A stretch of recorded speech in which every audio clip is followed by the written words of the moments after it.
यो दृश्य देख्न सक्नुहुन्छ दर्शक महानुभावहरू। कहाँबाट आए यो घना जङ्गलमा यति धेरैको सङ्ख्यामा विदेशी नागरिकहरू?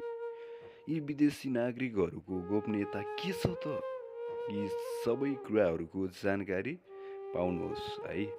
यो दृश्य तपाईँहरू देख्न सक्नुहुन्छ। यो दृश्य रहेको छ कैलालीको घोडाघोडी 9को सिमली जङ्गलमा। यहाँ तपाईँहरू देख्न सक्नुहुन्छ 18 देशभन्दा बढीका नागरिकहरू यो जङ्गलमा 20 दिनदेखि बस्दै आएको भन्ने कुरा हामीलाई जानकारी पाएका छौँ।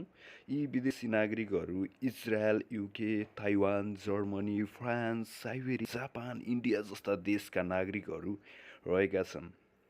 र अर्को कुरा के छ यहाँनिर खास कुरा भन्दाखेरि यी नागरिकहरू कुनै पनि कानुनी प्रक्रिया पुरा नगरी जिल्ला प्रशासन कार्यालय र स्थानीय सरकार कुनै पनि निकायबाट अनुमति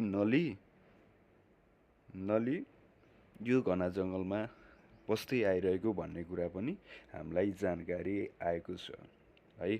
अनि तपाईँहरू के भन्नुहुन्छ यो विषयमा? एउटा विदेशी नागरिकहरू 170 जना भन्दा बढीको सङ्ख्यामा एउटा घना जङ्गलमा यसरी बस्नु, के यो जङ्गलमा यसरी बस्दाखेरि केही न केही यिनीहरूको गोपनीयता केही छ त? तपाईँहरू के भन्न चाहनुहुन्छ? रेस्पोन्स